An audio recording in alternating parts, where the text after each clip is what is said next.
All proceeds from this series will go to Samaritans. Donation link in the description.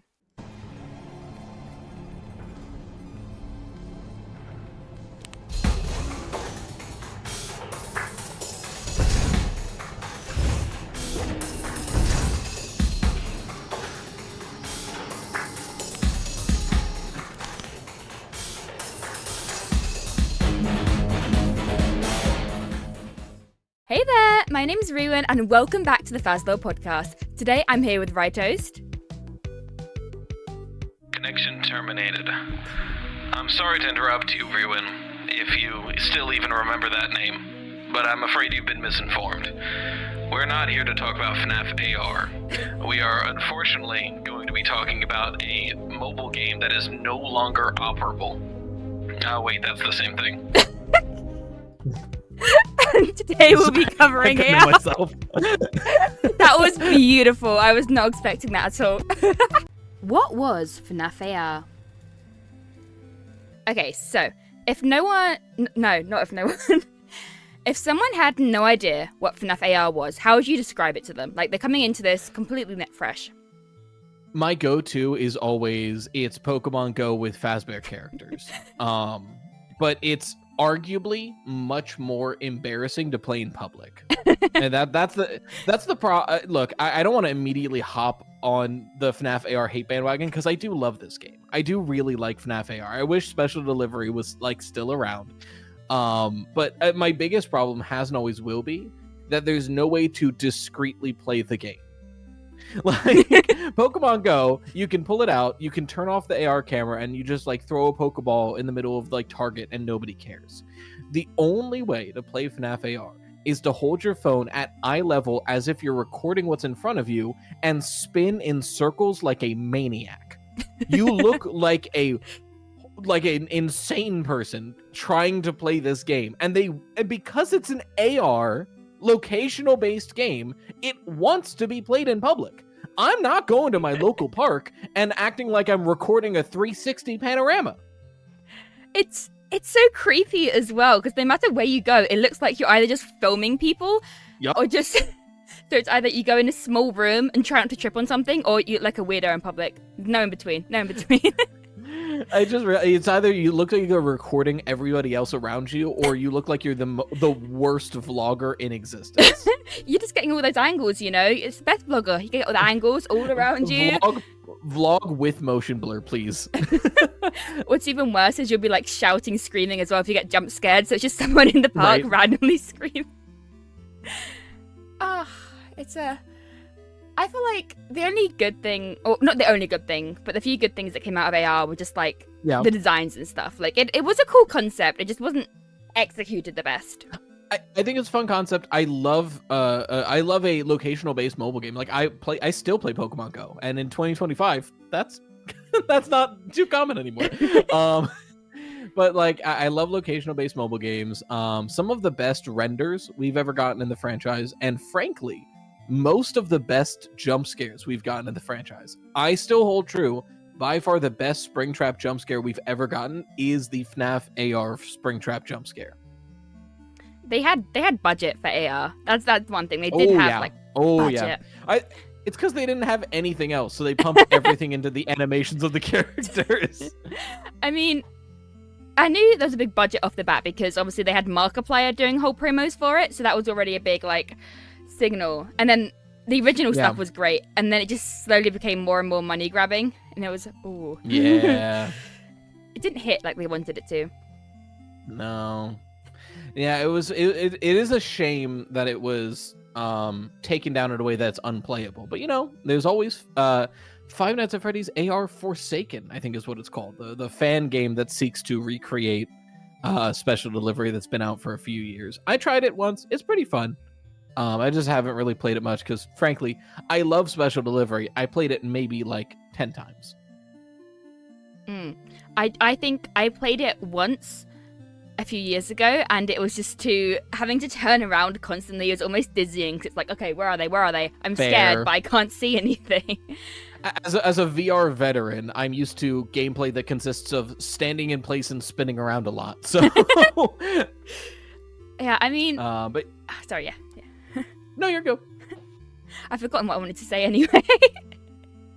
Yeah, I was gonna say like it's fun, but it's really only fun if you have a lot of people to send the animatronics to and get sent animatronics from. Playing by yourself is a sobering and lonely experience.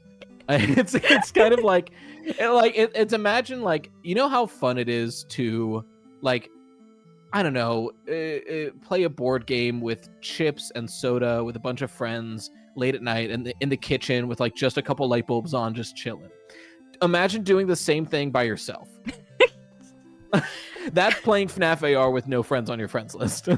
It's just, I think they did lean into like the friends list. That was a good idea. It's great. Yeah. But when no one is really playing it for long, it doesn't really work out, especially when you start getting a lot more like they forgot us FNAF fans don't have friends, which was a big issue with that game.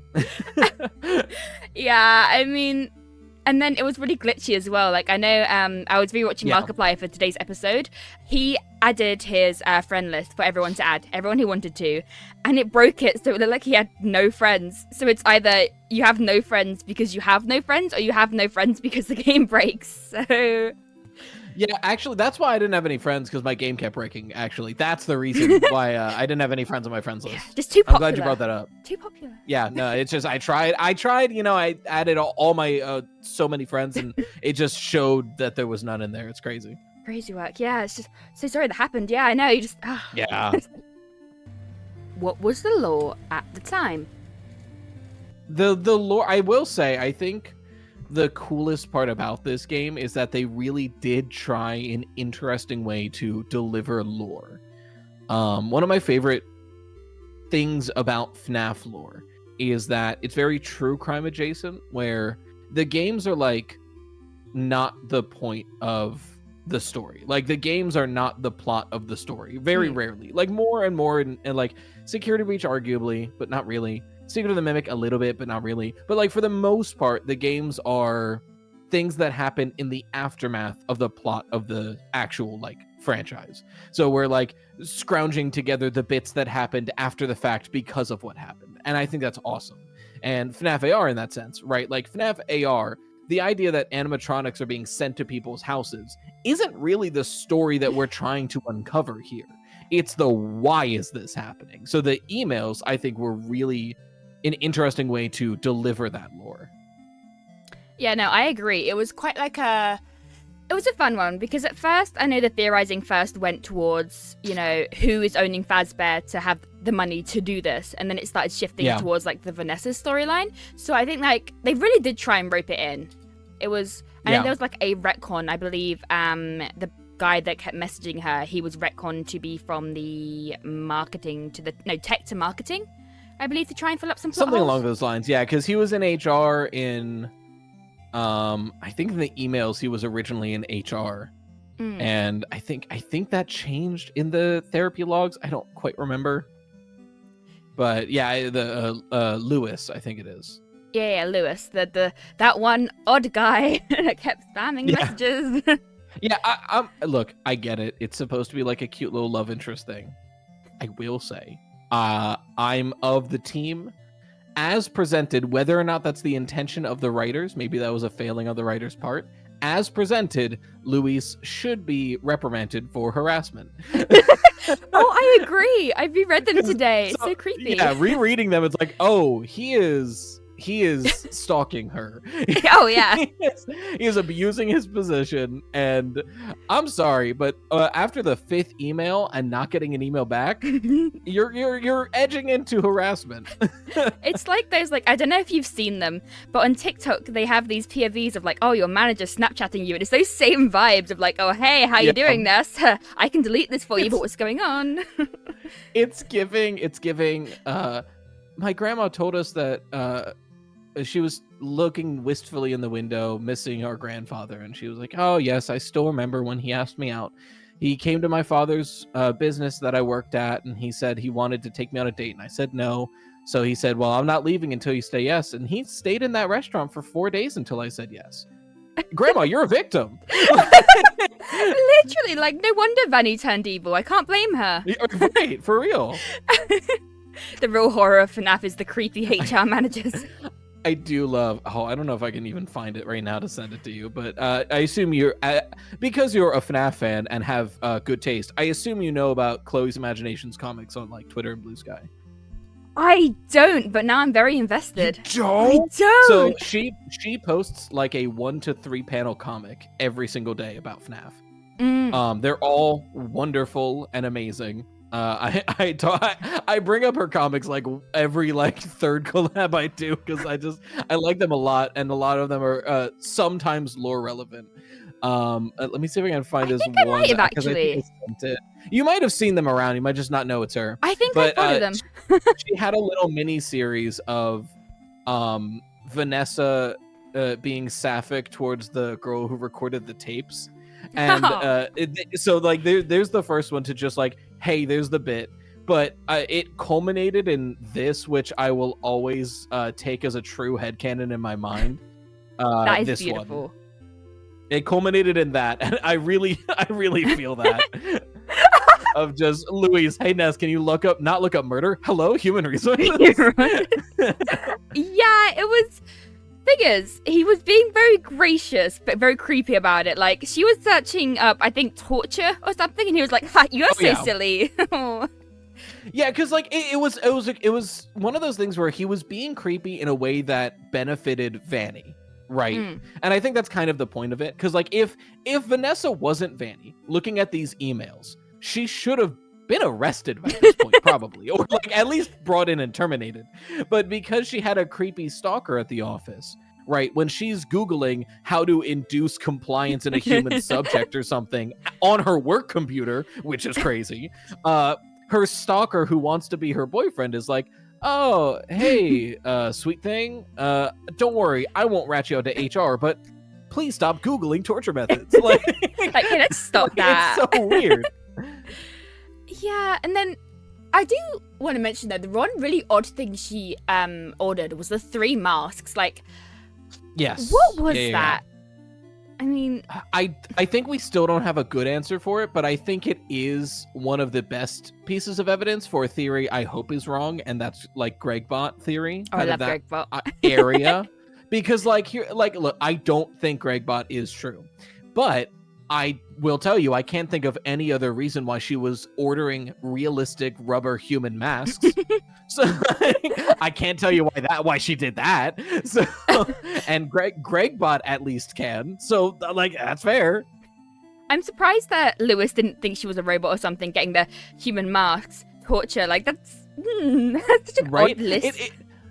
It is really interesting to consider if Vanny and Vanessa are sort of a like body snatchers situation where it's less that Vanessa is sometimes forced to do things under the control of Vanny, and more, and this is something we'll probably never know, and more her consciousness is just occasionally fully taken over and she has no memory of what happens on the other side, right? Like that's the big question. I think that maybe we'll never find out, but if we do, it'll help explain some of these emails, how they interact with security breach and help wanted. But it would be kind of crazy to like if that is true, and imagine you're Vanessa and you're at your work computer, it's like 10 a.m. You've been working for an hour, like, oh, well, luckily nothing's gone wrong yet, and then you blink and it's 4 p.m. You're slobbering, there's empty energy drink cans on the desk, and you go, oh, no, and you open your Google search history, and it's how to torture a human, how to torture a human, how to torture. I was like, oh, God, what is going to happen? Rough night out, you know? It's solving a mystery where you're the culprit and the detective. It's like, I feel like there is a chance we find out how the possession works, because obviously that quite links into Gregory, because Gregory is still such an enigma, but we do know that he probably was possessed a bit, maybe potentially, but like, you know, has he been completely taken over? I think if the interactive novels are in universe, and they seem to be so far, it's kind of a crapshoot with each of them at this point, but Escape the Pizzaplex, I think, is like, here's in this context, yes, you know, and I think Escape the Pizzaplex lines up best with the games, second best only to the week before, which is like 1-to-1 with FNAF 1 essentially. Like, so, you know, if VIP is in the games, I think so, but that's arguable. Is Return to the Pit in the games? God rest our souls if we can find out. But as far as Escape the Pizzaplex goes, it's like, this is the Pizzaplex, and these are the characters that go to the Pizzaplex. So, I mean, it kind of tracks. And in Escape the Pizzaplex, I think inarguably Gregory is under the control of some kind of glitch trap, or I guess mimic AI, more accurate to say. Yeah, it was just because I Escaped the Pizzaplex. I remember reading that. It's such an odd one because you have Gregory either being absolutely insane, like, ha, I got you, tried to kill you, but then other times he's like, hey, Cassie, it's dangerous, stay here, I'm gonna go find the region. Like, it's so conflicting. I don't know. I'd argue it's not conflicting, because for my memory anyway, anytime Gregory said, stay here, stay safe, I'll go find the reagent, within like 5 minutes, the reagent shows up to where Cassie is. So I feel like he's lying, is what's happening in those times. He's just being I fear Gregory could manipulate you too, I fear. Oh, no! But I am frustrated with, and I think a lot of people were frustrated with Escape the Pizzaplex, where we had a book that, like, as a standalone book, it's decent. It's a fine standalone and choose your own adventure novel, right? But as a tool to understand the franchise, as every other interactive novel has been up to this point, it's kind of worthless, I fear. Yeah. Because, like, the lore it presented is, did you know Gregory and Cassie hung out and he was kind of mean to her and tried to kill her? It's like, okay, well, why? And then the book just kind of goes, I didn't know. I Kicks its feet. Like, figure it out. I was so sure there were so many moments in that book where it was like, and Gregory ran off to secret room in Bonnie Bowling. It's like, oh, maybe there'll be a path where we get to follow Gregory and see what he's doing. No. No. No, why would you want that? Don't you want to read Cassie, don't you want to read Roxy destroying the reagent the same exact way again? Oh, of course, obviously. It was crazy that all 5 endings were the same ending. And the secret ending was the same ending again, but Gregory smiles at you. That was crazy. Yeah, it was so strange because I was really excited for this one because I managed to get it a day early as well, and I was like, oh, so much lore is about to be here, so much lore.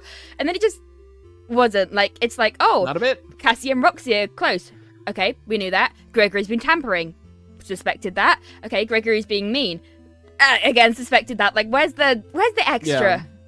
You know? It's like the week before. Here's a perfect example. I think the week before I made 6 standalone videos based on just the lore we got from the week before.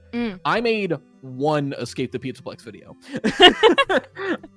And it was frankly just a repeat of the theory I made on Gregory a year prior when GGY came out. It was just... Because frankly, GGY tells us more about Gregory than Escape the Pizzaplex does somehow. And Gregory's in GGY for 3 paragraphs. It's just frustrating because Gregory and Cassie are people we know so little about. And Gregory suffers the security breach curse, where we don't know how much we're meant to actually take on. So it's like you had so much room here to expand on characters, to give us some more clear answers, and you just didn't. Like, why? Yeah, no, it was such a miss. Because again, as a book, and this isn't a dig at the author, as a book and the writing, everything in there is stellar. I feel like this is another Scott situation where it was like, hey, I want you to write a book about these topics, and then he didn't elaborate anything else. I mean, that's what happened with Security Breach, though. It was literally like I have this limited information. Okay, so how do I convey this? I don't know. And arguably, if that happened with Security Breach, I think to tie it back in, we can argue that probably happened with FNAF AR as well, where I think a lot of the lore presented here is useful and is worthwhile, but I because of how many emails were never released, and because of how many emails directly conflict with some of the information we get from Security Breach, it's hard for me to make the call on, say something, for example, Lewis and the way he is characterized and the things he does in AR versus Security Breach. One of the struggles I have is deciding which one is more accurate. Because I like by default want to say the emails because they're so obvious. I feel like Scott would very easily notice something being wrong, but I don't know. It's so hard because neither of them are like obviously correct, and both of them I think do suffer from a lack of communication. So it's kind of like I agree. You have to envision it like, okay, what has Scott specifically said? Like, for example, Michael's room security breach, that feels like a very explicit put Michael's room in security breach. Whereas Burnt Trap was a whole... Yeah. Burnt Trap was a hole. That's correct. That's correct.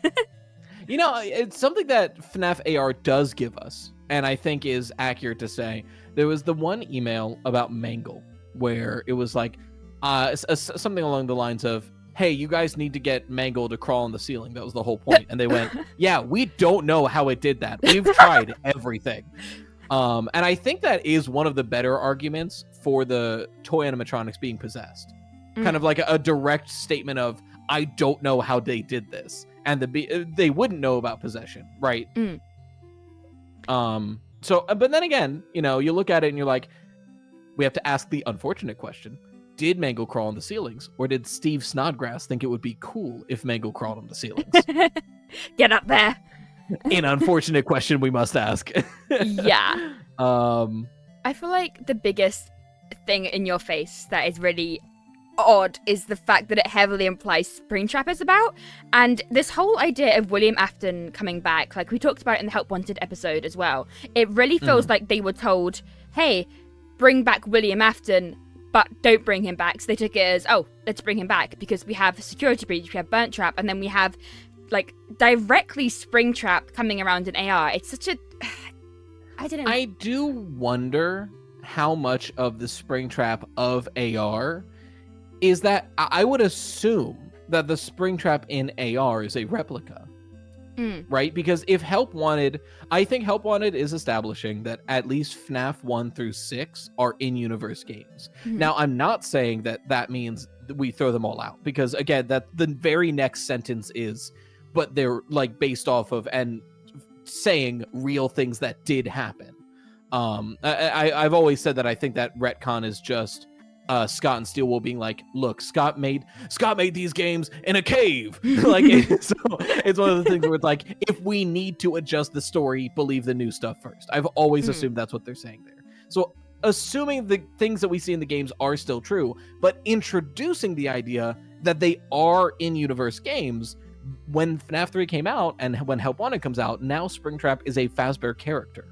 In the same way, like, the reason why Ennard is in a cardboard cutout in the Security Breach Pizzaplex.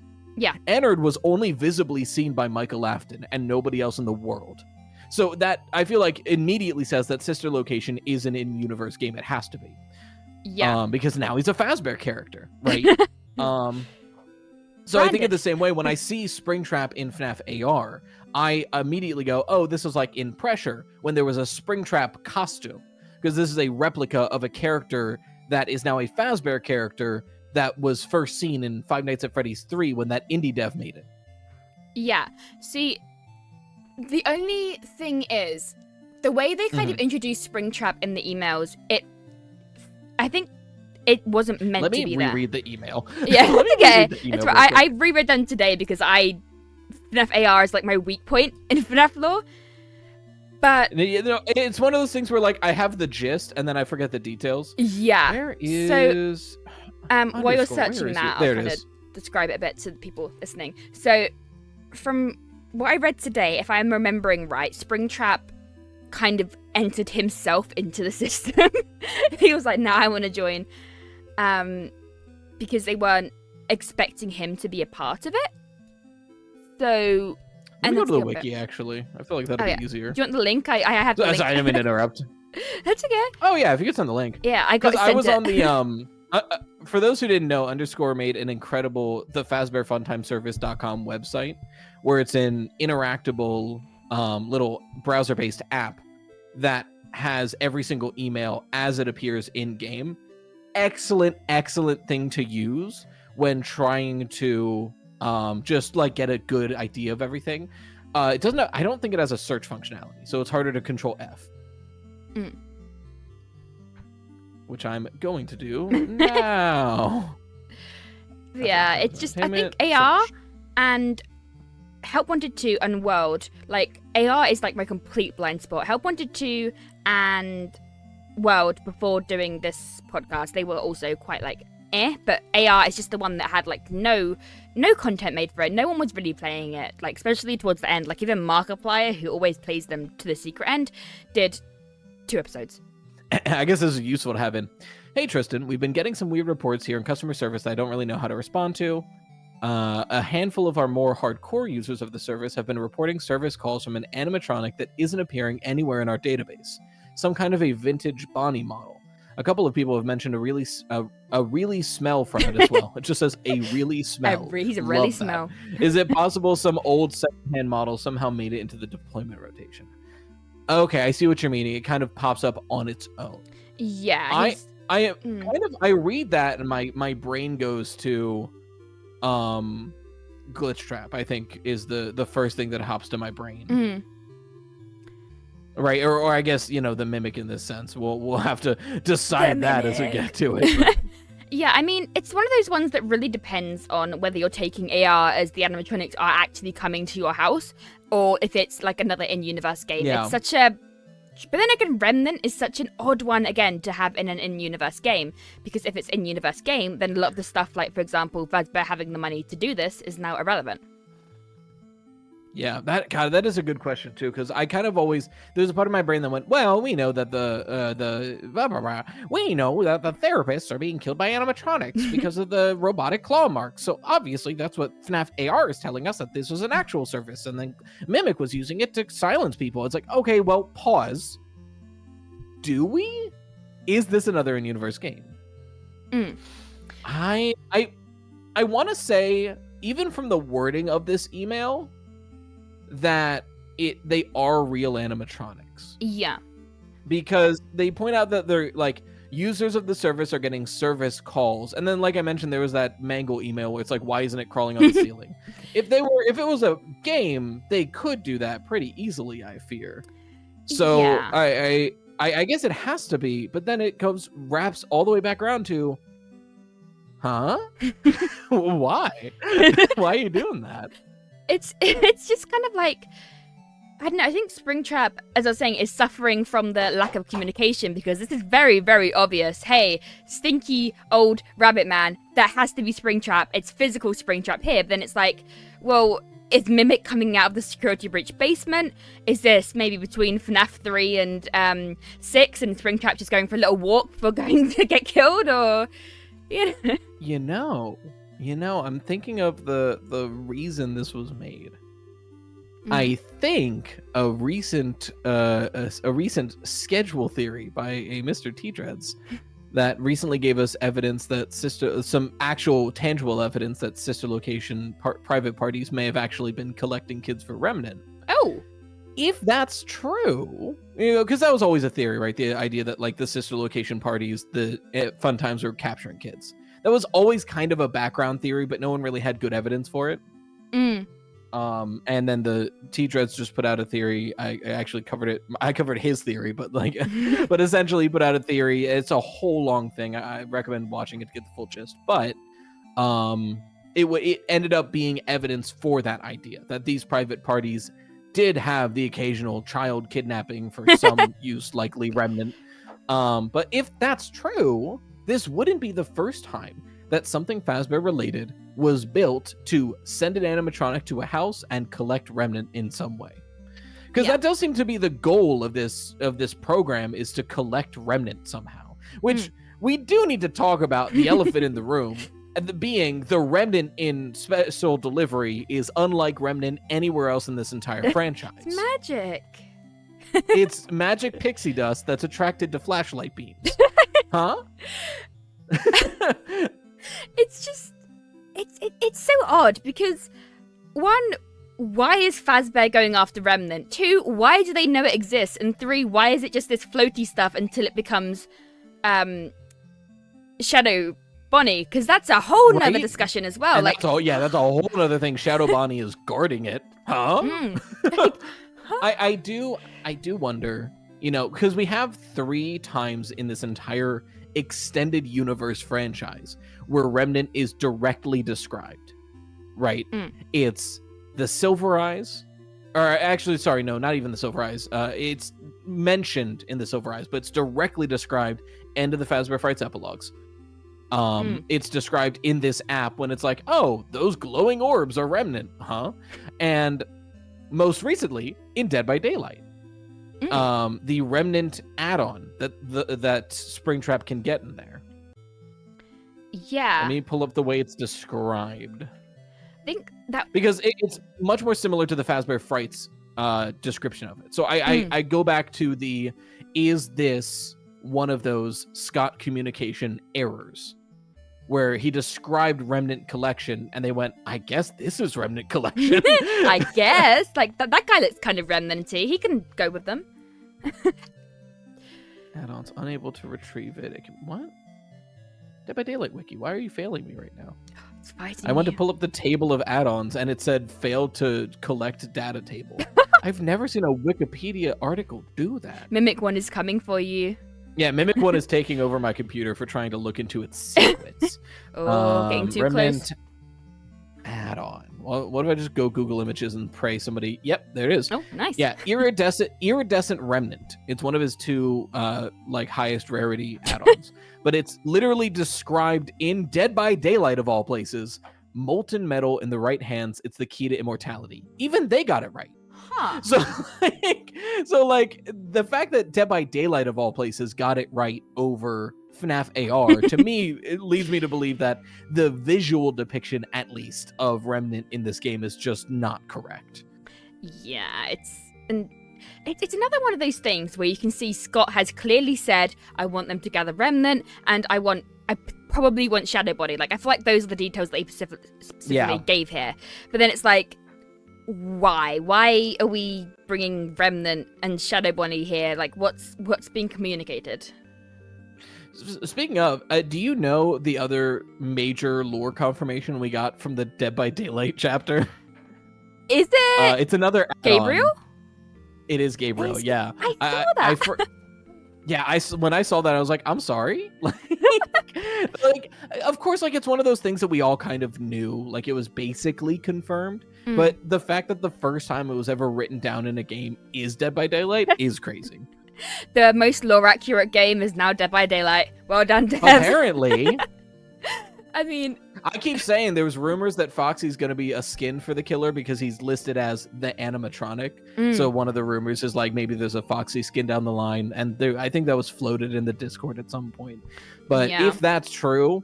I'm betting $10 that his bio will mention something about Fritz, and we'll finally get that confirmation too. Yeah, I remember opening the game, going to the add-ons, oh, Gabriel, hang on a second, wait. I think I remember I opened it, I saw Remnant, I was like, that's crazy. And then 4 add-ons later, I'm like, Gabriel? Jump scare. Yeah, for the scariest thing in the chapter is reading the name Gabriel. The only thing scarier would be reading the name Andrew. Oh no! I hate Andrew. I hate him. I've said a long time, if I'm even if it's like the FNAF movie and I'm enjoying it just on a casual day, if I'm sitting in the theater and the name Andrew gets said, I'm walking out. You're just ditching. I'm a fan of FNAF 1 to 6, love it. The new lore, love it, but don't start mixing them up too much. Already FNAF 4 being Michael protagonist to me, you're on thin ice. But if you start completely mixing stuff up, changing who the Vengeful Spirit was, for example, or something like that, that's when I'm oh, please, no, please. I will say, Michael being the FNAF 4 protagonist, if it's not, how do you explain the phone call? That's my only holdup. And maybe it was Scott being a little silly that day. But that's my only holdup. If that FNAF 1 phone call wasn't in there, I'd be way more accepting that Michael has nothing to do with the night gameplay of that game. Yeah. I mean, I think it's no. I do believe it's him. I can fully agree it's him. But it's more, I don't like that it's him. That's valid. I don't like it either that much, I'm being real. Yeah. FNAF 4 is one of my favorite games. And the whole dream theory, I remember I was oh god, 12, 13, around the time, and I was obsessed with that. That was the coolest thing ever to me, having Crying Child there. FNAF 4 is such a cohesive narrative, to then be oh, by the way, that was Michael. It's oh, why? Why do this? Okay, I wasn't that much. I was when you said that, I was oh man, I feel old. I'm well, actually, I was doing the math, I guess 16 when FNAF 4 came out, so yeah, it tracks. So I forgot FNAF 4 came out basically 10 years ago because the first like 4 games came out within a year. Yeah, they just shot out. Yeah, no, Remnant being in FNAF AR confuses and vexes me, especially because the way Remnant functions within the app, the idea of, infusing Remnant into an animatronic to power it up more, essentially, right? Like, that kind of tracks in a way. It's loosey-goosey, it's not one-to-one, but in a gameplay way, that does make sense. That, like, Remnant would kind of do that. Yeah. But that's not Remnant. That's the secret fake Remnant. It's the Temu Remnant. It's not real. It really is Remnant from Temu. Especially because, correct me if I'm wrong, wasn't there multiple colors of Remnant in FNAF AR? I think so, because I watched Markiplier's one earlier. That one was just black with the Shadow Bunny guarding it. FNAF AR, I think as it went on, yes. As it went on, they added additional colors. So there was Light Remnant, which was illuminating orb-like objects, and Dark Remnant, which was, I guess, Agony. I guess. Which, like, again, Dark Remnant, what are we talking about?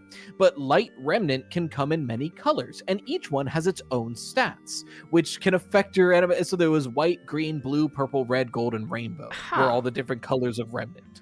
And, like, okay, if I'm giving them the biggest grace and doubt I could, the benefit of the doubt that I possibly can.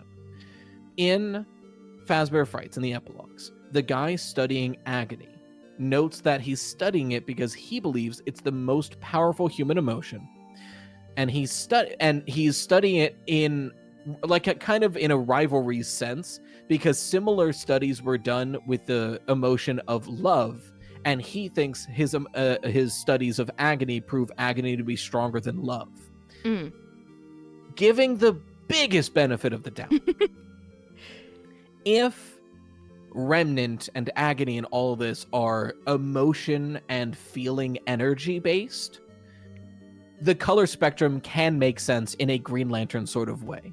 Right, the idea of different colors being different emotions, Agony being this the black Agony we've seen so far, hope or love, or if like happiness, something along the lines being Remnant, right? As we see in the Fazbear Frights novels, that like Remnant seems to have a positive effect on someone's memory, so you would assume it's love or hope or some other cheesy emotion like that. So the idea of like, Green Remnant helps them to move relatively quickly, so it's like, okay, so then is Green Remnant the idea of like elation, So, I don't think Scott wanted to go that direction, but I think that's the only logical explanation I could possibly scrape together from the bottom of the barrel for why there's purple Remnant. It's just the Urple guy. It's just Urple guy. It is the Urple guy. That's why he's Urple. Yeah, he's filled with Urple Remnant. So much Remnant, It's not even him that's evil. It's the Remnant this whole time. I read him wrong. Sad. Yeah, something of AR we haven't brought up that we need to before the end of it. I don't know how long these typically go for, but the Dark Circus DLC. Oh, yeah. Yeah, well, a big one. Because, like, the idea that it was, like, $10, crazy. 20. Cool that it was a thing that existed, but for $10 for a 5-minute escape room? Regardless, I think it was the Dark Carnival or the Dark Circus? Dark Circus, I think, yeah. Dark Circus. I've got a lot of thoughts. What are your thoughts on that? I think it's very full festy. Like, I think there's a chance I might have even watched your video today about this. But it is something that kind of fell to the wayside because it came out way after everyone stopped playing it. So, which wasn't long, to be fair. People weren't playing it for long. Fair. But I think... Yeah, I never got to play it. Apparently, in the last month the game was active, they basically made it like 100% free to play, and you could even get the DLC if you like used in-game currency. So like, there was a month there I could have played it, and I just never got to, and now I never will. I mean, yeah, it was quite a fun one. It was a really interesting one, like from what I've seen, and I think it was you that said this potentially, but was saying how it's very much a caricature of like a building that will burn down. Like everything was flammable. It was so. It feels like Security Breach era Fazbear is making a joking about ourselves Fall Fest to me. Yeah. Like, it's like, oh, you guys remember the spooky rumors about the Fall Fest? Want to come down to our, there's a flammable barrel of oil in there, guys. Be careful. Like, that. It really feels like that. Yeah. I feel like Which, again, is that the Mimic trauma dumping? Is my mom. Like Fazbear's like, we're going to bring back Fall Fest. And the Mimic keeps screaming fire hazard the whole time. He's like, guys, please. What is the law now? I feel like this is a good point to actually transition into the next topic, because that is what is the game law now, and that actually very much links to what we are saying, because you can't really talk about Full Fest without talking about like Ruin, without talking about Secret of the Mimic and stuff. Yeah, so... I mean, even just looking at all of FNAF AR, the idea of there being these, it's really giving program being taken over by a program. Mm-hmm. Like the entirety of FNAF AR is giving program being taken over by a program. Do you think there's some way we can kind of link FNAF AR's Springtrap appearing with something mimicky? Like, do you think it's possible that it was the Mimic doing it somehow? Because obviously we know at this point that's not Springtrap. It's not Springtrap going to random people's houses. It's interesting. The way they describe it. Okay, so here's putting on my tinfoil hat.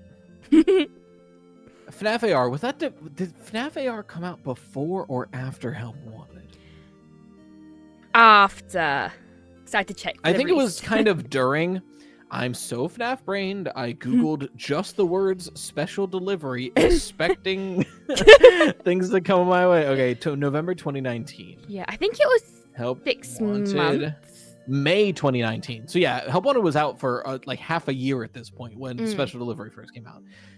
Help Wanted is the game that introduced the indie game narrative into the timeline. Yeah. So for that to come out 6 months beforehand and us to not take it into consideration, I think is lunacy. So if that's true, right? The idea of the Mimic introducing and having Springtrap, this character, be created, I think is feasible. Because if, the Mimic had just been trained on all of those games, and then all of the real history of Fazbear as well, I could totally see it being like, oh, well, time to make Springtrap real. That'd be me. Like, that's me now. That's me now. I'm that now. Literally me. Yeah, because it leans into one of the questions that everyone is ripping their hair out right now trying to figure out, being, when did William find the Mimic? Because it seems very likely that he found it at some point before Help Wanted did. So that's a big question that needs to be answered. But part of that then leans into, I think, if William got his hands on the Mimic in some way, then it making Springtrap in special delivery, I think, is feasible. Absolutely, because I feel like seeing the version, like the glitch trap suit, that's nothing we've seen in a game before. That's very clearly something from Full Fest or something. So he has to have actually been around William at some point. Like William is still in this. So it's interesting. It's one of the things that I feel like we're going to explore more, maybe in like a Secret of the Mick DLC or something, about finding out where this connection has come from, because it's so hinted to across all the games, and yet it's one of the few things it's like, okay, but where, why, what has happened to get to this stage? Yeah, I think the clear path forward for Five Nights at Freddy's is this is the game that comes out before the climax of the current arc, right? Because we have Security Breach and Help Wanted 2 and Ruin to give us the rising action to the climax of this Mimic arc. Yeah. And the last piece we get before the climax is the backstory of the major villain, which makes sense with how storytelling goes, right? Like right before the final fight, here's why this villain is fighting, right? But we don't quite have the connective tissue. So I think you're right to say that it's Secret of the Mimic, likely a DLC to give us the connective tissue, And then the climax where I still think we're going up against the Mimic and Cassie, but we'll see.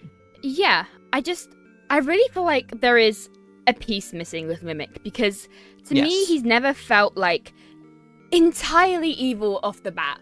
It feels more like... I agree.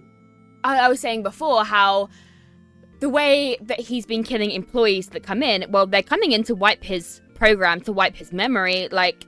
Knowing what he's been through, he would not want that. It seems like everything in Secret of the Mimic is acting. M2 seems to be acting in self-defense. Like, let's just being straight up. And then you look at like a security breach, the way the Mimic is acting there. It's like something has changed in it. It just becomes so much more inherently vicious. Like baiting Cassie down is so odd. Yeah, and I mean, you look at the way that the Mimic is characterized in the Tales from the Pizzaplex epilogues, which, hey, you know, ding dong, the witch is dead, the books are no longer canon, but in those epilogues, I still think are helpful for characterization's sake. We get a little glimpse of the Mimic's POV in one of the epilogues, and when we get that, and this is the physical Endo that's in the basement with the shiny new head and the burnt body. So, like, who's to say how much Mimic is in this thing at this point, right? But this endoskeleton has that moment where it's locked in a room, and you get the POV, and you would think the POV is like, I need to get rid of these teens so I can better myself or something like this. But we just get, well, my job is still to take off the limbs and head of things, but they've locked me in this room. I guess I'll have to find a way out so I can continue to calmly do that one job I have. It's such like a blasé, no malice at all POV. It's very much a robot doing its job POV, which is not how Glitchtrap / the current Mimic is acting in any way.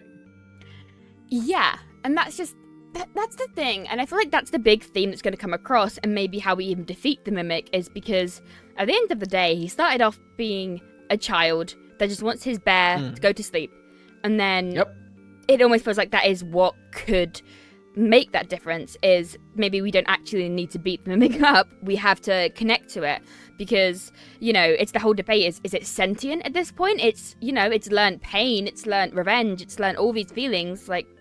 Yeah. Do we have to treat it as a human at this point and just talk to it? Yeah. Like, because it's one of those things where, you know, the idea of a robot becoming sentient, the Mimic is one of those robots that is set up narratively to do so. It's that idea of like, oh, well, all it does is see its environment and mix it together and recreate it. And I'm like, you've just described the human experience. Like, I am a blended together mix of everything I have ever seen and known. That's what the Mimic is, you know, and it's been around for 60 years. It's got the widest data. It's arguably more human than some people I know, you know, like, so I wonder... It kind of leans into my thoughts about the Blob as well. The idea of like, is the way to fix that to reach into it and resolve whatever emotional turmoil is happening within that mass? Is the way to fix the current Mimic to reach to it? I don't know. It just feels like we're past the point of just break it. That's fine. Just break it. It's dealt with. Just get rid of it. Yeah. You know? Also, I've seen a lot of people break this thing, and it keeps on ticking. I don't know if it can be broken. Like, this thing is sturdy. Yeah, it's not like, you know, a concrete wall has stopped it, but nothing else has. Nothing else that we've seen. You know, fire probably won't work. We can't FNAF 6 this guy. We can't, you know. Yeah. And frankly, a concrete wall stopped it. Who knows how long it would have. I wouldn't doubt, give it 10 more years, it would have eventually broke through. This thing is insane. Like, yeah, all it needed was like an object or something, because we know it lifted an entire car with one arm, severely damaged, like limping away, and yet he still lifts up that like thing. It's easily lifts an entire van.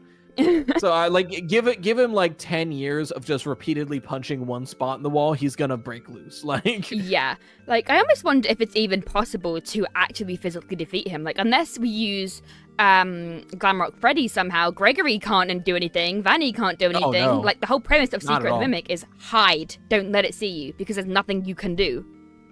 Yeah. Not to mention how fast that dude is. Like, you play Security Breach and you get used to like, oh, you can mostly outrun things if you like use a distraction, run to the right. Like, they'll catch up with you, but you have like a couple seconds to go. Anytime the Mimic sees anybody in the game, it breaks into a full sprint. It's so scary. It's terrifying. It's one of the most intense, the speed and ferocity that it's running at you with is insane. I think my favorite was one of the animatronics where you're collecting the 5 parts of the Springlock suit. It's kind of funny, I can't lie. The way he has this really full-on sprinting animation, like he leans forward, his arms are going, he is coming for you.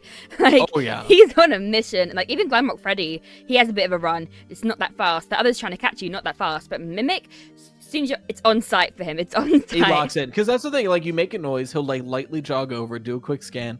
But if it sees you, it like puts the 1 foot back, one hand on the ground, looks up, like goes full lock in for the sprint.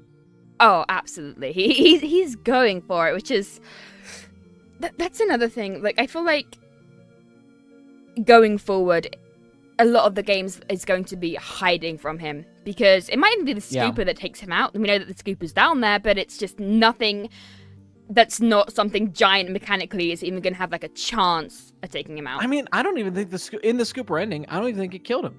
Because like you look at the exoskeleton or that stitched together suit it has, whatever you want to call it. After the smoke clears, it's empty. Oh. So where's the Mimic? It's like, okay, the scooper pulled him out and he went, okay, well, now I need to go make another suit. And he like walked away. Like, what are we talking about? That's whistling. Doo-doo-doo. Yeah, right? Like, so I went out of bounds and like, obviously once it's in the mist, they deload it. They're not rendering a whole scene you're not going to see. But the model they reload for the suit is a new model that does not have the Mimic endoskeleton inside of it. Got hiccups all of a sudden. One thing I did love about Secret the Mimic, though, like, a slight sidetrack, but a lot of the scenes that you weren't seeing were still animated. There were so many more details and, like, going around, like, you couldn't see the stuff, and the animation would still be finishing. Like, it was quite cool. I wish we had that. There's a lot of stuff, especially, like, one of the things that come to mind, the first chase sequence. When Jackie throws Digityper in the wall, a lot of us, myself included, ran right away to get away from her. If you wait like 10 seconds, but if you wait as long as you can before she'll kill you and then go, you won't die in that like waiting sequence. But because you took the time to wait, if you look up, Jackie starts crawling down after you. Oh, that's so cool. And that's an animation that like she pops her head out, she reaches a hand down, and then you fall. And I never saw that in game because I ran. Yeah, I was gone. I saw that and thought, nope, not today. But it's just, I wish we'd got a little bit of that in Ruin. Although, to be fair, they wouldn't want to animate anything, like, gave up too much, though. But, yeah. Anyway, coming back to AR. Yeah, come back to AR. We take a lot of tangents because, admittedly, there's less to talk about here. I think that's the fun of this kind of podcast, though, is honing in on specific games. Oh, my mic gave up.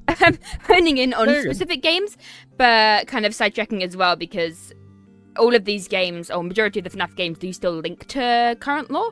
Like, especially like AR, we have the Mimic 1 program, like, you know, the question as well, which go into in a second, is he dead? Is it gone? Like, yeah. But that is a good point, though. Do you think Mimic 1 is gone completely? Like, as of Help Wanted 2, or do you think he's still around? That is the question. I don't know if you could tell that I was like 2 feet away from my microphone, leaned back, staring at my ceiling when I said that. But that is the question. I still have not settled. There's a reason I've made like 5 or 6 Secret of the Mimic videos, and I have not made a single one about how it connects to the other games yet. Because I'm tossing and turning at night trying to figure that out.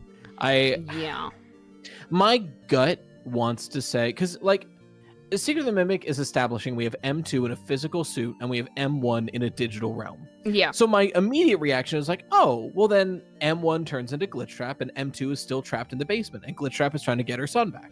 Totally tracks. But when you play Help Wanted 1 and it's saying the hello, can you hear me? In a similar voice to M2 saying when M2 is like walking around looking for you. And one of the things it can do is just grumble in that like deep, barely audible voice. It's like a similar voice. Yeah. So it's like, huh. Well, if M2 is glitch trap, what the hell is going on? So like, I wonder how much of it, and then you have to consider like, okay, sure, they share a voice, but like M1 was also the mimic at some point. So like, if the voice M2 is using is the evidence for it being glitch trap, then by default, that's also evidence for M1 being glitch trap. Yeah, and it really links as well about how, you know, it kind of links into me as well with Mixus, because that was Fiona, now it's a rabbit. So is there any possibility that Help Wanted 2 was like crushing the William Afton kind of thing? Or, you know, is this Mimic 1 program, whatever it is this going to be the big villain? Because as we just discussed, the Mimic doesn't seem inherently evil. So there is every possibility that this thing that has been being William, trapping people, doing like that stuff is evil. What he's been doing, that is significantly worse. Yeah. God, it's the William of it all. It's the man, and like, because that's a big question. It's so hard to talk about how the Mimic affects FNAF AR when by the time of FNAF AR we don't know the Mimic is. Yeah. Because if let's talk about spade to spade. If the Mimic is primarily M2 by the time of FNAF AR, I have no idea why it's affecting special delivery in this way. If it's William, I have some ideas, like Remnant Collection, General Terror, sure. If it's M1, I have some ideas. The idea of like, well, I need to fix M2, and I've been here the whole time watching everything happening, so I'm sure M1 knows about Remnant at this point. I want to collect Remnant so I can pump it into M2 and make it more realistic for myself. Like that, even that makes sense. But it could be any of those three and something new entirely. I just randomly thought it could almost be like, though, because one of the mimics is caught in MXES, it's not entirely out of the realm of possibility they're trying to get a body or something. Because the one in Mixus is trapped, Fiona is trapped, but it's not impossible that... Because, you know, the whole Vanessa thing was about being able to possess someone, to have a body, to be able to do what they want to. So I almost wonder if Remnant could even be related to that, trying to get a body somehow, trying to get some way to, like, cross over, have some physical presence, rather than being locked in a box for God knows how long. Yeah, it's just... Yeah. It's such a tricky one. It's a tricky one. Yeah. No, it's one of those things that I'm always going to look at and be like, I don't know what you're doing. I really don't. The thing is, as well, I feel like the game studios didn't know this wasn't meant to be William Afton at this point, because... True. Yeah, 100% agree on that. That one Princess Quest game where it's like saying, I always come back, it's like, that's so William, and having, again, an animatronic that stinks coming into houses, that's Springtrap. So it feels like William. That was meant to be Mimic. They didn't know it was meant to be Mimic, so... Ugh. It's so odd. I almost forgot about Princess Quest. I was wondering why I was happier. The whole mess that is Princess Quest. Princess Quest makes sense, I feel, only in a schism where William is active. And he's seeming less and less active, which is making me more and more concerned about what Princess Quest is telling us. Yeah, I mean, especially since... Sorry, yeah. No, I was going to say, and then you look at, like, Help Wanted 2's ending, right? The Princess Quest ending. And it's like, oh boy, without William...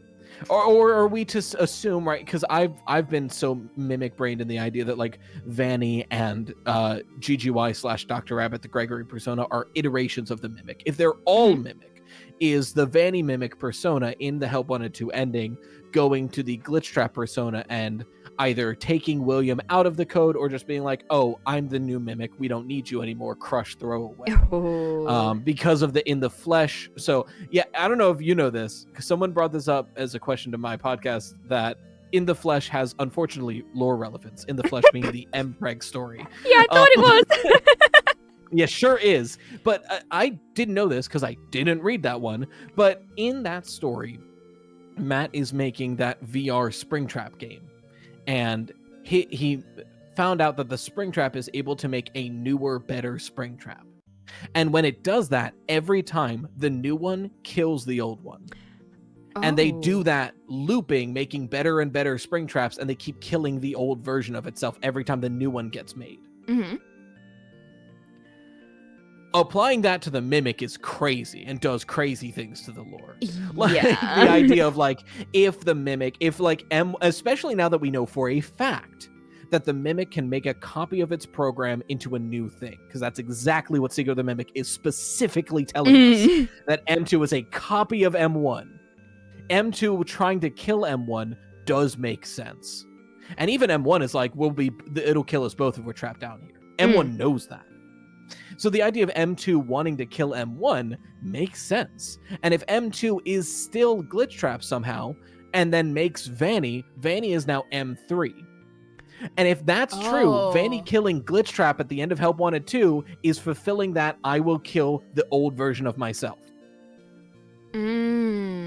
Okay. But what does that mean for the lore?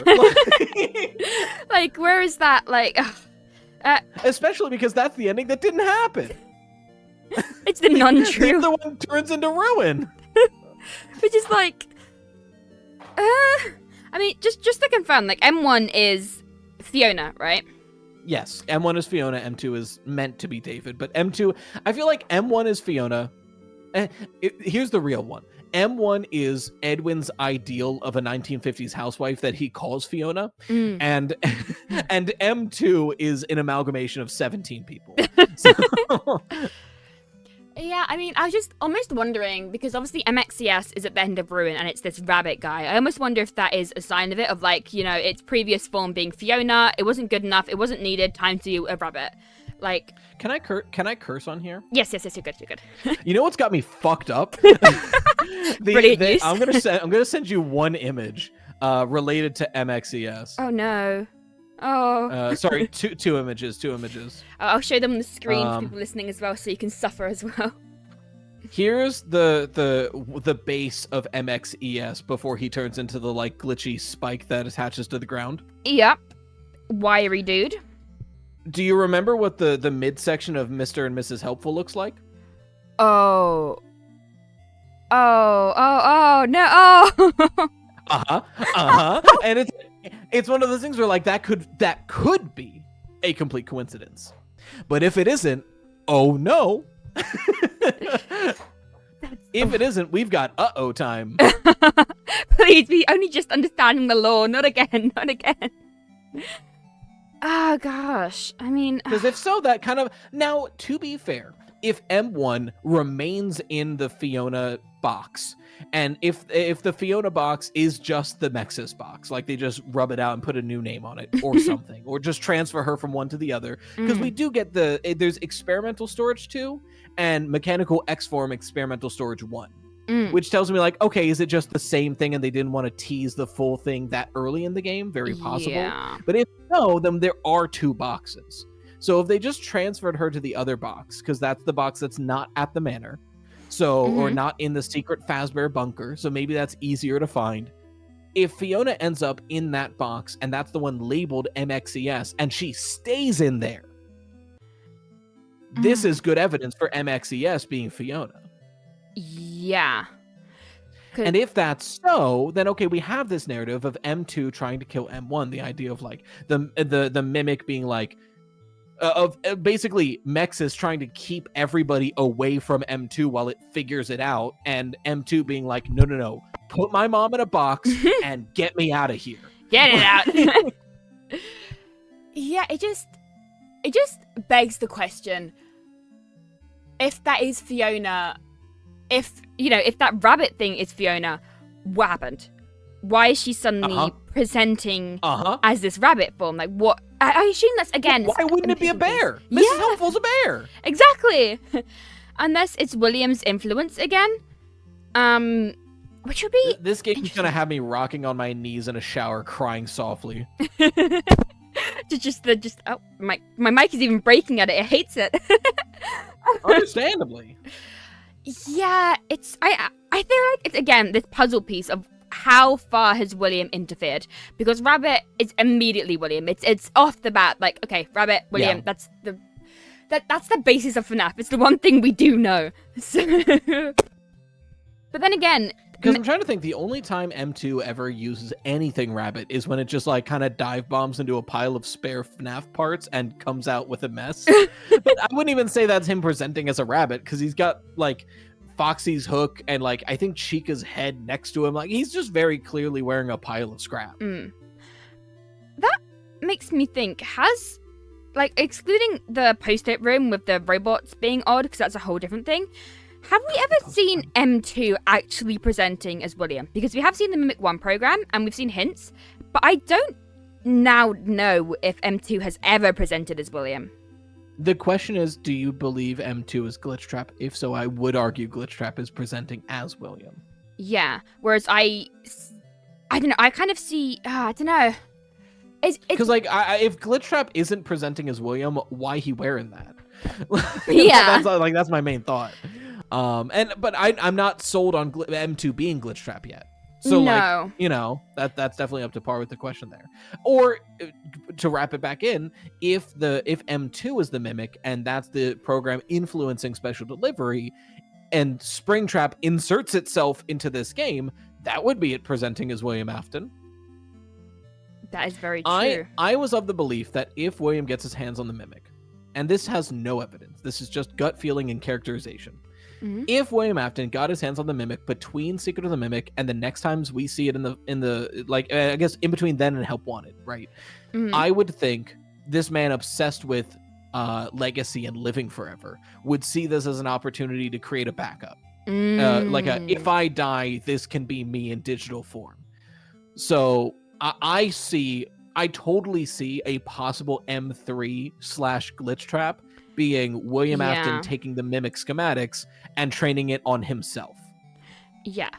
I'm almost wondering, is MXES attached to the rest of the Pizzaplex?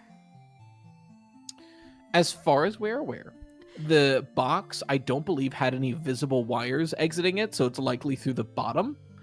But it is digitally, like, we see it get sucked into the box. Yeah.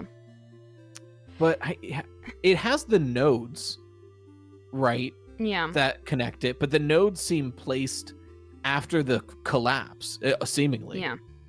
I always kind of saw, and now I have to reevaluate this since the box existed so long ago. I always saw MXES being repurposed by either Gregory, possibly Cassie's dad, somebody post security breach to lock away what's down there. Yeah.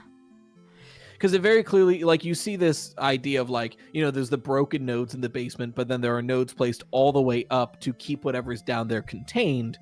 But obviously that wasn't the original purpose of the MXES console. But in doing that, I guess it would, in a way, connect MXES with the rest of the Pizzaplex. Because the more I think about it, the more it really does feel like Glitchtrap and that are two separate entities, because it doesn't make too much sense for M2 to be doing a lot of the stuff he's doing, because it's so, like, opposite of each other. Because I don't think the MXES entity is Glitchtrap. Because we have Helpy at the same time. If anything, it feels like we have three mimics at play here. Yeah. Because we have Gregory on the walkie-talkie. We have Helpy, who argues with Gregory at some point. And we have this MXES entity. I think I agree with you that I think there is three, because obviously initially the idea was, oh, well, there's like Afton family has been made out of these staff bots, so clearly that's it. But it could just be Vanessa Possessed doing it. Oh, you've had a brain moment. Big brain. I had a brain blast. Oh. MXES's entity might not be a mimic. That might be the digital representation of MXES doing its job. The Cradle.exe form, the containment of a mimic program. Because what's the only time MXES hunts you down? When you're getting the mimic. When you're using the mask that is powered by the mimic. Oh. It's not hunting down Cassie. It can't hurt you with the mask off. It's hunting. You're wearing a mask powered by Helpy, which is obviously some mimic variation. When that program is active, MXES goes, Cradle.exe initiative, come here. Get and it. Grabs it to suck it in. And in doing so Yeah. ends up killing you with like an animatronic or something. I don't know. Yeah. Or maybe even like there's a chip in your brain. It's not impossible that you just get killed because it's overriding It it. could just fry that chip. Yeah. Okay.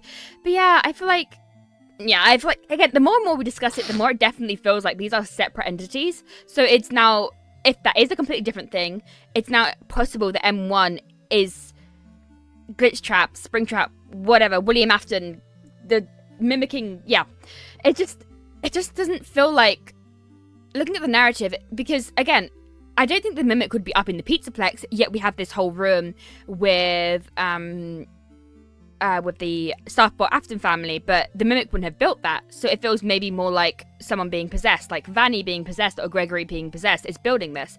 Almost like, again, it might even be trying to present as a person. If it's possessing people, it could be learning to speak because it wants to be a person. And that could be why no one will force me to be David again if I'm an adult man 35 years old. I'm a way less cute at 35. Yeah, oh my god. I'd just be Edwin. I'd just be Edwin. I am now Edwin. Exactly. But yeah, it feels like maybe the M1 is the one that's been doing all the William Afton stuff, because it also makes more sense, like, that Afton would be able to get a hold of M1, which is locked down there, than Mimic, which is just off on his own adventure. he's gone strolling. Yeah, it's kind of why I think part of one of the other possible endings of Secret of the Mimic is the one where we hand over the data diver and get killed by the Mimic. Because the idea of, like, you know, I interpret that credit scene as M1 has the data diver. Awesome. Now I just need to get Edwin here to fix him. So I'll stall M2 by putting on a showtime, and I'll have him watch the showtime until Edwin comes down and fixes him. And then that goes on for like years until William finds them. Bye. Yeah, because like obviously William ain't gonna come, or obviously Edwin isn't coming. He's probably dead. Yeah. Although, but if that's the case, and William does find that scene because he would know about the Fazbear Project, he sees M2 watching a showtime and finds Fiona. Like he's now in a playground of things to experiment with. Oh yeah, I mean, considering that William has probably stolen this basement as well, this is probably yoinked. Yep. So I'm a big believer that prototype pizzeria turns into FNAF 6. I think that makes perfect sense. Yeah, and I do think that Edwin's house is William's house, because when I first looked at that in my playthrough, I was like, oh my god, it's William's house. Oh no, that's Edwin's house.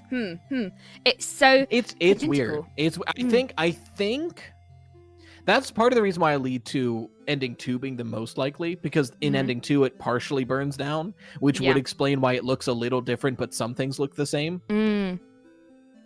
The idea of like maybe half the house burnt down, so they kind of just tore off the, you know, because let's be super real, in real life when half a house burns down you bulldoze it, but you know, in a fictional game world, if half a house burnt down, maybe they could just, you know, carve off those rooms, make a new house out of it. Like I mean, this is William we're talking about, probably just build a whole fun time just to build his house back. Yep. And looping that back to AR, houses, they come to your house, and that's the point of the game. That's such an odd one. I'm sorry, but who would hire an animatronic? And also, what is their power source? Like, I'm gonna be super real. Maybe I'm the first to die in a horror movie. If an app comes out tomorrow that says a real Freddy Fazbear will show up at your house, I'm doing it day one. For free? You're getting murdered. Yeah. Yeah, for free? I want Freddy Fazbear to show up at my door. It'd be worth it for the few seconds, and then you go, oh, that's so cool. Exactly. Oh, no. And then I close the door, lock it, and run. Oh, then you just break out a flashlight. We know that if you break out a flashlight, it seems to do something. You know, that seems to flicker a bit. Someone didn't read the week before. Oh. Ralph tries that, and Freddy straight up kills him because of it. I think I'm the one dying in a horror movie. There's like a whole bit where, because it does work on Foxy, which is kind of like a hint towards the whole like FNAF 2 mechanics of it. But there's moments in that story where you can have a flashlight and be like, you remember somebody mentioning something about flashlights confusing them, and if you try it, I don't remember, it might not be on Freddy specifically, but it's on one of the non-Foxy animatronics that you do it, and the animatronic just kills you, and it's like almost a funny moment where like there's like a moment where like Ralph is like, I guess I was wrong. No, It was like dead. My bad. The week before is strangely one of the saddest and also funniest FNAF books. There's really good, genuine moments of comedy in that book. I mean, like there's literally one where it's when all three are attacking you in your office. And Ralph is terrified as like there's I think like Chica on the left, Freddy on the right, and they're like they're grabbing his arms almost like children fighting over him. And it's this like thing of like, I'm dying, this is awful. And he's like, I wonder what's gonna finally kill me. And then Freddy comes out of the vent to grab him and kill him, and he has that moment of like, really? And like that was genuinely a really funny way to like, because it's that like horror comedy of like something so intense that one small joke brightens it all. Like the week before, I could talk at length about how it's not only the best written FNAF book, but one of the most useful FNAF books. Oh yeah, I've seen, like, because I personally haven't read it, I will say, but I believe it was Momokado described it as Ralph just being Faz brainwashed. It's just all like. Yeah, genuinely, if you're gonna read any FNAF book, I always recommend the week before. Yeah, I've heard like a couple of episodes now. People have mentioned it, and I'm like, dang, I've really got to get into it because I have watched a few videos on it, and it does sound very lore rich. Yeah. Oh, very lore rich, but also just probably the best written FNAF book we have. I mean, horror comedy isn't the easiest, especially when you're doing so many like endings and roots and stuff. Oh, so yeah. This sounded quite intriguing. Yeah. Yeah, it's mostly, I would say it's more like a horror, but there are those little bits of comedy that evoke that like 1980s horror that wasn't afraid to have a joke every now and then. Yeah. It's like it's the fun ones. I mean, it kind of reminds me of like I've been slight sidetrack, but I've been rewatching Stranger Things lately, and it's that kind of thing of like how a lot of it is horror, and then you have like a really stupid scene, something that makes you laugh, like in the middle of something terrible, someone says something funny, and it's like, it's that kind of 80s kind of, it's horrible, but it's kind of funny kind of thing. Yeah, exactly. I mean, that's like I mean, to be fair, FNAF in general, especially FNAF AR, is very horror comedy. Oh, like, yeah. It's that dark comedy of, you signed the terms and service to your grave. Like, it's a very, like, on the face of it, comedic horror, almost. Where, yes, you're going to be jump scared, but the absurdity of the situation is where the comedy comes from. Oh, yeah, absolutely. It's just so... I think that's something I really love about FNAF. Like, especially in Pizzeria Simulator, it was highlighted. That one scene that's always in my head of... Helpy jumping off the board to go in the ball pit, falls on the side, and just his back cracks, and just silence. It's one so of the funniest jokes in all of FNAF is Helpy breaking his back on the ground. It's just so unexpected as well, and just the music stopping as well. Which I'm so mad. I've got beef with the FNAF fandom. Exotic Butters was funny for 10 minutes. I don't know why the fandom is obsessed with Exotic Butters. To this day, let it die. It was funny for 10 minutes, and then it was ran into the ground. Meanwhile, Helpy breaking his spinal column, hilarious. And nobody, like, people bring it up when talking about FNAF 6. There's an Exotic Butters song. Where's my Helpy breaks his spinal column song? Honestly, it's like something I rewatch every time, and it's hilarious. Like it's also like Helpy's Help 1 to 2 game as well. He's always going through it, but it's just just the screaming and the fact you can steal his candy, and I think he starts screaming again. Yeah, he does start screaming if he steals candy, or the fact that you can just abuse the guy. It's very funny. Crunchy Mike, yeah, he just goes through it. He just goes through it. Poor Mr. Helpful. Yeah. God. Yeah, that's another thing. Is like. Helpy going all the way back to 1970 is something. It's something, all right. It really is. I brought something. this up, and I didn't know if it was me seeing colors where there are none and hearing voices in my walls. But there's that picture that got brought up in a couple theories of in that Help 1 to 2 minigame. One of the drawings is Helpy escaping a burning building. Yes, that supposed to be to escaping Edwin's Murray's costume manor while it's burning? I've heard 2 theories so far. We've got 2. We've got oh my god, the manor is burning, or Michael is running after someone. I find this Michael one really funny because the idea is someone broke out of the FNAF 6 location, probably Lefty, and Michael just starts sprinting after them.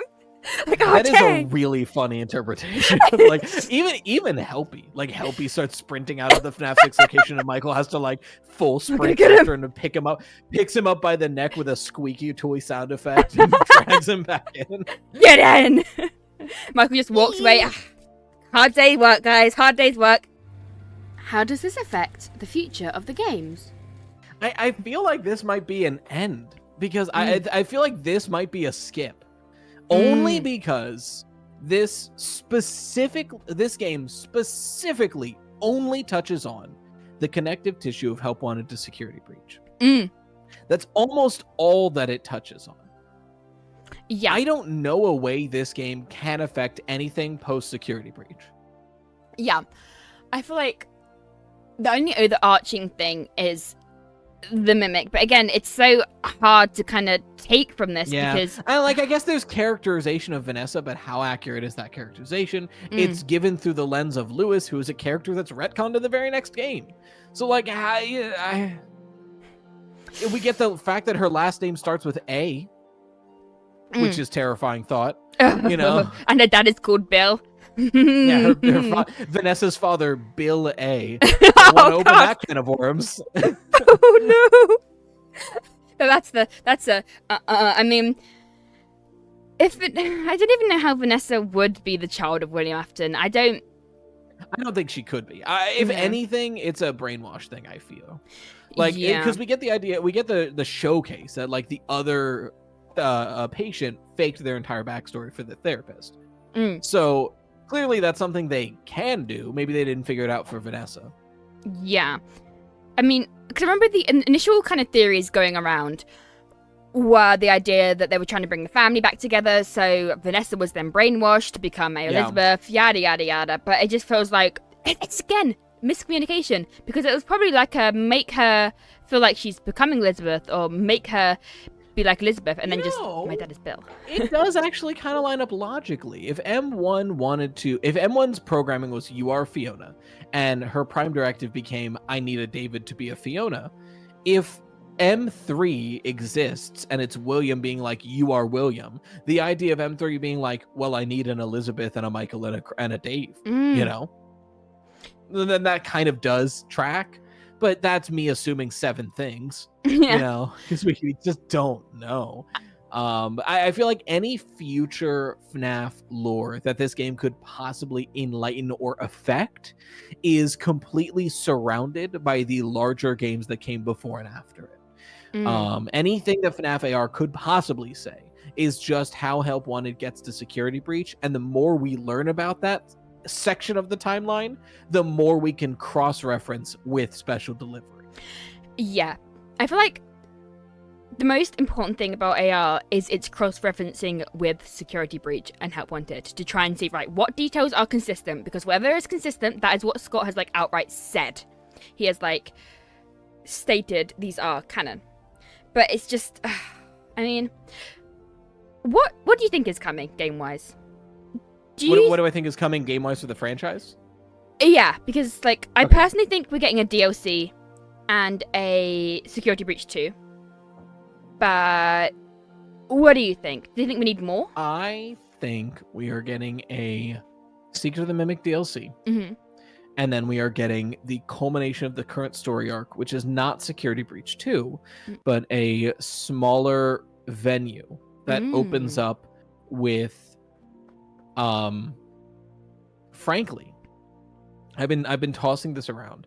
I think it's the Fazbear gang plus 2 forgotten characters, Monty and Roxy. It's like the current up-to-date version of the pizzeria we see in the prototype area. And I think it's a front for the Mimic to continue what it was trying to do in Security Breach, with Cassie as the bait and the Mimic as the hook. The Mimic probably wearing Roxy by the time the game begins. Because I do really like Cassie, like decked out in Roxy merch, being the bait for like just like, hey, hey friend my age, don't you want to go see the animatronics up close? I can sneak you backstage, and then the mimic comes out, yoink. Because I can't get over Cassie being a sheep in wolf's clothing. I think that would be so goddamn cool. It is a really cool concept. That is really like. Have you? And I know Scott is a sucker for a cheesy metaphor. Oh, absolutely. So... Have you considered that the sister location bunker is where Cassie has now fallen? I think I made that theory when Didophobia came out. That there's a chance that the bunker we see at the end of Ruin is the sister location bunker without the effects of nightmare gas. And that when we went down there in sister location, we were under the effects of nightmare gas. And we were seeing a hallucination of what was really there. And or Steve Snodgrass misinterpreting it. Yeah. I think... And like the real version of sister location is what we see there. Because it does... It's not 1-to-1. But there is an elevator that walks forward to a fan, and diagonally to the left is a scooping room. Or something along those lines. The right? scoop is such a big clue. There are like things that line up. Now we say that scooper lines up a lot closer with the one we see in Secret of the Mimic. So what's that about? But then the way the scooper moves. Yeah, the movement of it. But there's the theory that William took over the costume manor, and it would start to really line up because maybe that scooper is just a retcon of the sister location design and the reason there's Scoop was there. A lot of things. There's a lot of architecture of Murray's costume manor that weirdly lines up with the architecture of the Pizzaplex in a way that, like, would it make sense to be renovated into it? No, but it really feels like it is. So I wonder how much of the planning and architecture of the Pizzaplex was influenced by the Mimic. Because in that way, you could then explain, like, oh, we need a big elevator, and the Mimic seeps into the planning of it, and suddenly the elevator looks a lot like the Welcome Show elevator. Kind of in the same way that it was making those help wanted rooms. Yeah. And again, the Michael bedroom, not Michael, the Michael living room in Security Breach could even be a hint at that, because it's like a 1-to-1. So either it's Michael himself, or it is the Mimic has seen this room and recreated it. There's no two ways about it. It's two identical. So... Yeah. It's strange. Yeah. I'm looking forward to it regardless. But yeah, as far as how it affects the future, I don't think it does. I don't think it can. Gush about the game. I mean, I think we kind of did, but I do have to... I think the best thing about this game that it ever gave us is the... it has the best jump scares in the entire franchise, and I'll die on that hill. I genuinely think Special Delivery has the best jump scares of the entire franchise. And like, they're quick, they're snappy, and they're visceral. And they're well animated. I mean, Springtrap grabs you, his jaw unlatches, and the human jaw screams at you. Like, that's awesome. That's awesome. Yeah. And knowing what we know about the characterization of William Afton that they're leaning more and more into, the idea of William Afton grabbing you and yelling "rah" at you is 1000% in character. Dude's a theater kid. Like, rah! Yeah, I think it's just odd because AR was set up for such success. It clearly had a really high budget. It clearly had plans, but I think it just didn't work. I think it was a really fun concept, but it was just too... I don't know, like, especially when it started to become a lot more money oriented. You had to pay money to get a lot of the stuff. It's a lot of like paywalling. It just became a bit more, I don't know, just not, it lost the charm. But I do think the designs, not Shamrock Freddy, but not Shamrock Freddy, but there are some really good designs. There are some really good designs in there. Even 8-bit Circus Baby for bringing back the 1578 nonsense. And then it's just like Chained Freddy as well. He's really cool. Like, some of the designs that clearly aren't canon are awesome. And also that leans in, I had a whole theory about that because that kind of leans into the whole motif of Golden Freddy or whoever's inside of it being drowned. I watched that today as well. Oh, well, there you go. There's one of the skins. Yeah. This is genuinely one of the scariest. Something about it. I think this skin is one of the scariest skins in the entirety of Five Nights at Freddy's. Actually, there's two that I think are tied. They're both Balloon Boy variants. Ice Balloon Boy. Oh my and god. Something about the face of Swamp Balloon Boy. Because here's the main model of Swamp Balloon Boy. Oh. But every now and then it has a render like this one. That face is haunting to me. I do not like that face. I mean, I just found him annoying, but now I don't want to wrong him. Oh my god. Yeah. So like there are some genuinely really good designs, and also Shamrock Freddy is there. And also Shamrock Freddy.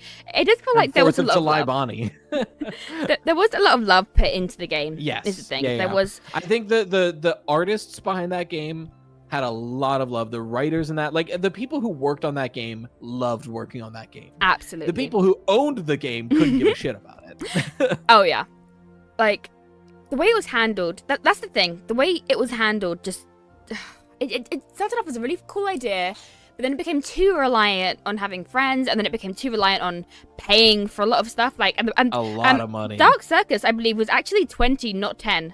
It was price-wise. $20. Yeah, which is. You know, Secret of the Mimic was £30, which is like, you know, it's more than half the price. I think Secret of the Mimic was 40 USD. I think it was £35.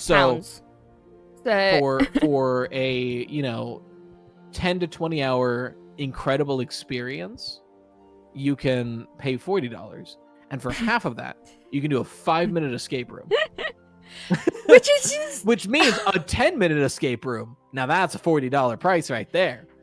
Like, the thing is, people would have paid like £5 for that, or like I don't know what that would be in dollars. $5. Yeah, it was a really cool idea. $5 on it.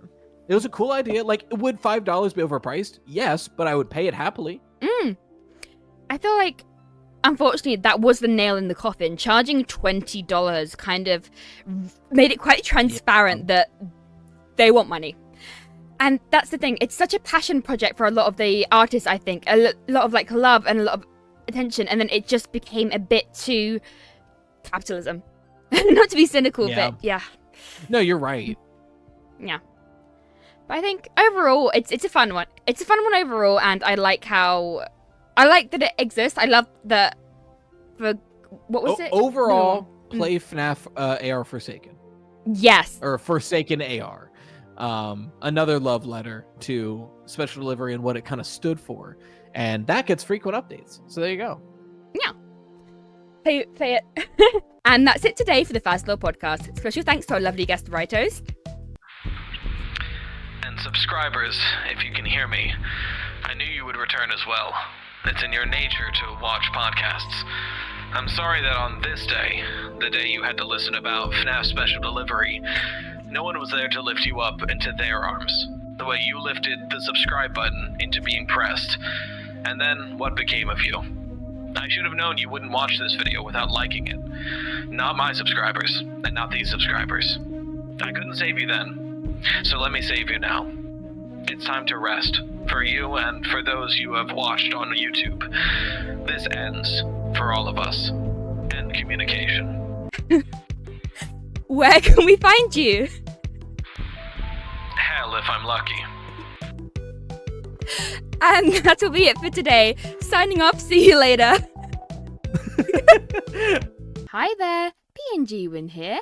A reminder, all profits from this series goes towards Dorco's London Marathon 2026 fundraiser, in which he is raising funds for Samaritans, a charity for people who are struggling with their mental health, offering support lines and services so nobody is ever alone. It's a wonderful cause, so please consider donating with the link in my bio or scanning this QR code. Thank you.